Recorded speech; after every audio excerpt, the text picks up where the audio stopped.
All right, let's get started.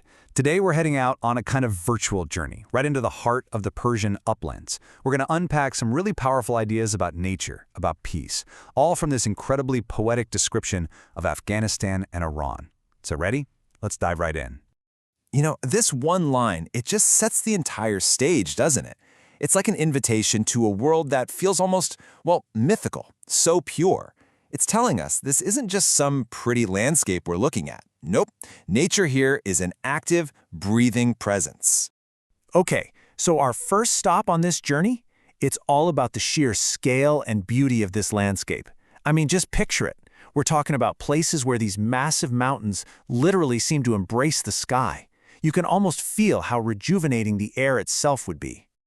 And what's really cool here is how it's all about the feeling, not just what you see. This isn't some postcard you just look at. It's an experience you're meant to live.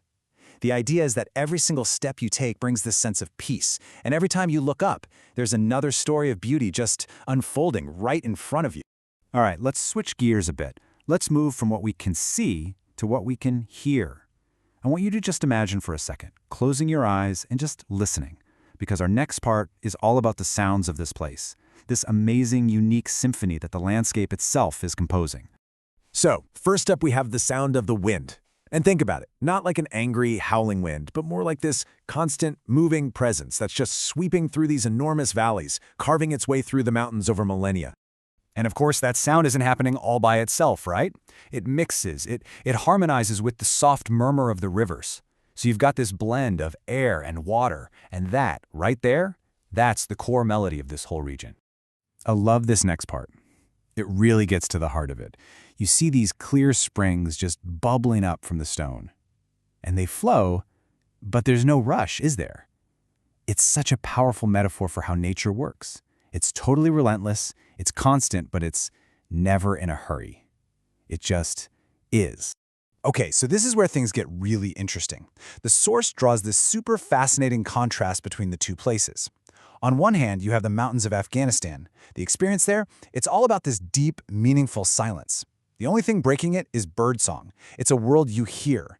But then you've got Iran, which is presented as this total visual feast.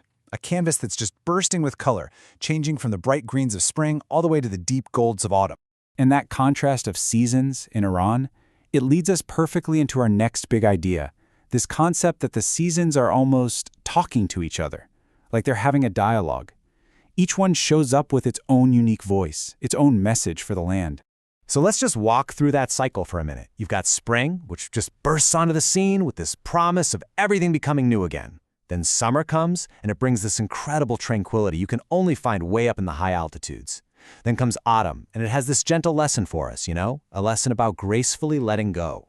And then finally winter arrives and just covers everything in this deep, white silence, wiping the slate clean so the whole thing can start over. Okay, so we've seen the stunning views, we've listened to the sounds, we've felt the rhythm of the seasons, but right here, the source takes a really important turn. It starts to argue that this place, it's so much more than just pretty scenery. It's actually a refuge, a sanctuary for your mind. And the way it builds this idea is by first telling us what nature isn't. It's not just a passive thing you look at, not just a pretty picture you admire from far away. So if it's not that, what is it? Well, according to this text, it's a refuge. Simple as that. A sanctuary for a mind that's just tired, worn out from all the noise and complexity of our everyday lives. In this sanctuary, it has a really important job. Its purpose is to give you a chance to come back to yourself. It's a place where you can strip away all that noise and finally reconnect with who you really are at your core. So how does that even happen? It's about getting back to the absolute basics of being human. In a place like this, you don't just hear things. You actually relearn how to truly listen. You don't just look around. You relearn how to really see. And you're not just existing. You're relearning how to take a real deep breath.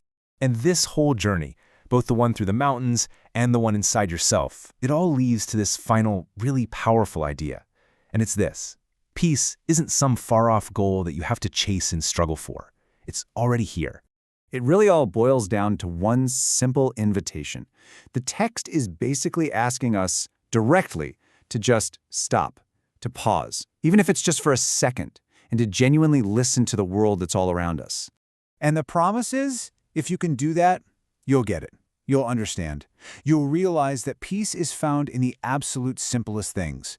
You'll find it in the sound of water, in the slow, lazy movement of the clouds, and maybe most of all, in that deep, profound silence that comes right from the heart of nature itself. So, when you think about it, the final message here isn't really about a beautiful landscape thousands of miles away. It's actually a question for every single one of us.